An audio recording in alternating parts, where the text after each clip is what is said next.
Hey my beautiful bitches, it's me Fiona St. James and welcome to another episode of Fiona's Coffee Talks. And as always, I like to start off every day with a fresh, hot, black cup of coffee. Hold the cream! I'd love to. Anywho, today it is April 20th, 420, so for all of my pot smoking friends, congrats!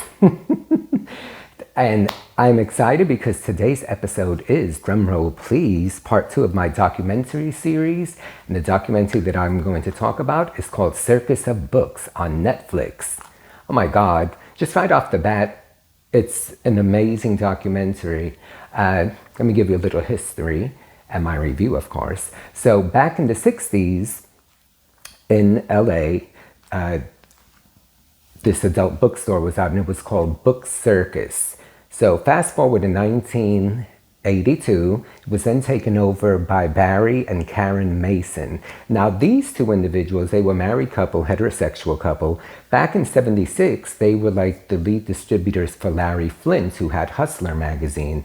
So in 1982, when they took over this location, it was right there on Santa Monica Boulevard, they changed it to Circus of Books. And then, of course, you know, it was largely gay.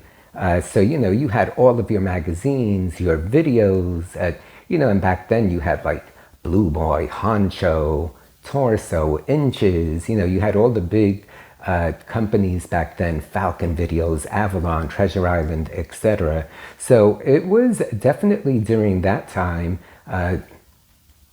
there was no internet or anything like that, so these bookstores were very popular. You know, and of course they had like, you could walk in and you had stuff there that you could see. And you know, they also had like LGBT literature and newspapers and things of that nature. But then of course you had the section in the back that it said you had to be 18 years of age or older to enter. And like many of these bookstores all over the nation, there was always a lot of like cruising and all of that stuff. And, you know, picking up in booths and all that fun stuff. Anywho, so they took it over in the 80s. And then, of course, in the 80s was when we had Ronald Reagan as president. So that whole administration kind of fucked everything up. Because then all of a sudden, there was like this whole movement with like, you know, these extreme people that were against pornography. Which, you know what, I've never understood that because we're all adults, and if someone chooses to, you know, be in the sex industry, whether it's doing erotic massage or escorting or, you know, porno, or someone wants like to watch porno, leave people alone. If you don't want to see it, don't watch it. It's that simple. But the fact that throughout history there's been all of these crusades against people who are doing what I find is the most natural thing on the planet, which is embracing your libido. I don't understand why there's so many people are against it. So, having said that, suddenly there was this movement against like pornography, and then there was a report that came out called the Meese Report, and it basically, because of that, the FBI did this sting operation and like pretty much raided Circus of Books, and it's like, this is a legitimate business. Raiding them, why? Because they, like, you know, are selling pornography. And they tried prosecuting Barry himself. He ended up not doing any jail time, and the corporation itself ended up pleading guilty. But at least he didn't have to do any jail time. Now, the place had been open 24 hours from day one, but then when all of that happened in 1989, then suddenly they were closed every day from 2 to 6 a.m. And because I guess people were complaining that they were like hustlers, because yeah, you know, people were hustling and or just going there for cruising. So I guess the people in the neighborhood didn't like that. So now the other interesting thing about this location is that, you know, of course pornography was their thing. So they were also filming a lot of porn back then. Like, so whenever they were not open for business, they would be filming in the back. So like, I remember back then, like the big porno names, you know, Chad Douglas, Al Parker, Jeff Stryker, you know, these were like really hot men. Like, you know, I'm going back many years, obviously, but these were the ones that I remembered that I always thought were like hot as fuck. So, you know, apart from like getting all of the publications and all of that, they were also using their location for filming. So, and of course, I've never done porn. I've done just about everything else. And in my own apartment, I recently bought a sling, so I got my own Circus of Books in my bedroom. Look at the picture.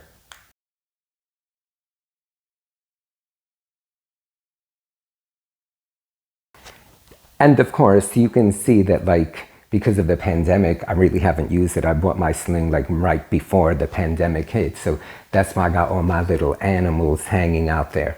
Anyway, so you had all of these porno guys that were filming there, and really hot men. So what's great about the documentary, as well as everything else, is that it covers all of that. And unfortunately, in the 80s also was when the AIDS epidemic hit. So a lot of those actors from back then are no longer with us, which is really quite sad. So the documentary, of course, has its moments where, that it deals with that. And what was really quite beautiful was that Barry, the husband of the couple, he would actually go to the hospital. And back then, when everyone was dying of it, a lot of these guys had been disowned by their family because they were gay and doing porn or hustling or whatever they were doing. So a lot of these people that were his family, basically friends, they had no one there with them. So he would actually go to the hospital and spend time with them. And so that I thought was really quite beautiful of him, that he even did that.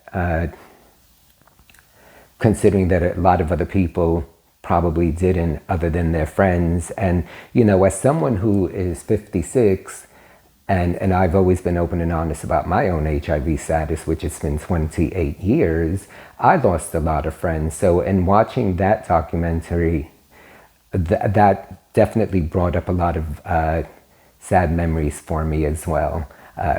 Now, in 1990, I had moved to LA, and I was living not far from there. I was in West Hollywood, which is the fierce gay section, and I was living literally about 2 blocks from there. I was on Havenhurst, and right on Havenhurst in Santa Monica was the Gold Coast, which that unfortunately closed down not too long ago, end of last year, I believe. And then right next to it was where Circus of Books was. So I remember that summer I had gone to Gold Coast, and then I went into Circus of Books, and I was in there all of 2 minutes, and I see this really hot blonde man, and we ended up smiling at one another, and he quickly exited, and I was like, I'm gonna chase this bitch. So I go literally running out Circus of Books and crashed right into him, because he was standing out there. I guess he figured I would probably end up going after him, and his name was Billy, just so you get a visual feel. And then we ended up dating for the next, I don't know how many months it was, 4 or 5 months. And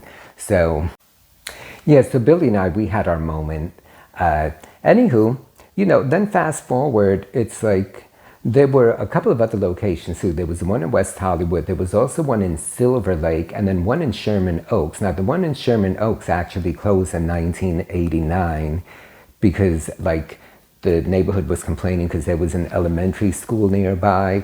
And then, unfortunately, the decline in business, because come the century we're in now, and then all of a sudden with the internet and porn is so readily accessible. You could go on Twitter and see porn, or Pornhub or anything like that. So back then, we didn't have those outlets, so you would have to go and buy the VHS tapes. I mean, I don't even think CDs weren't even all that big at that point. But now you do everything online. So their daughter Rachel, who actually did this documentary, she mentions the fact that because of the way things are now, there was such a decline, and a lot of that has to do with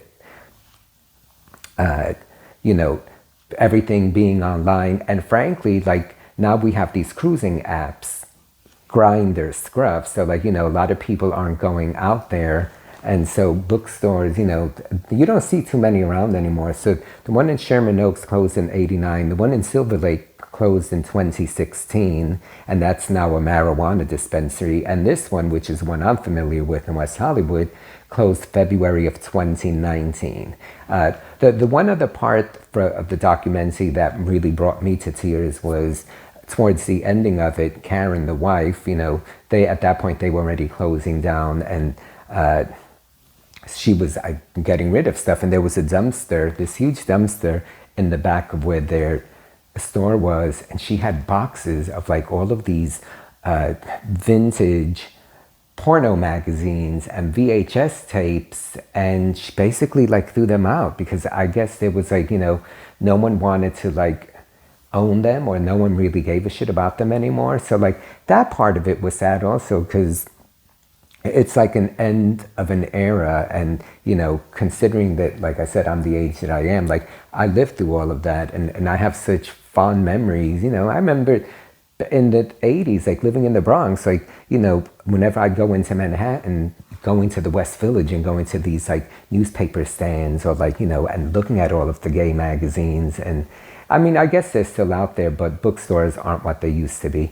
Anywho, it's an amazing documentary. You guys should check it out. It's on Netflix. It's called Circus of Books. This is just a brief little overview of it. It's probably about an hour and a half, but if you want to see a part of life that maybe you're familiar with or not familiar with, it's very well made. It's they have actual footage and interviews with the people that are still around, and so I give it thumbs up. I say check it out, relive it if it is part of your past, and enjoy it. Have a box of tissues, because there will be moments where like you're going to be like, oh. All right, guys, thank you so much for tuning in and for always indulging me, and for being here with me. So if you like what I have to say, give me a thumbs up, and I look forward to seeing you guys soon. Alrighty, love you. Bye.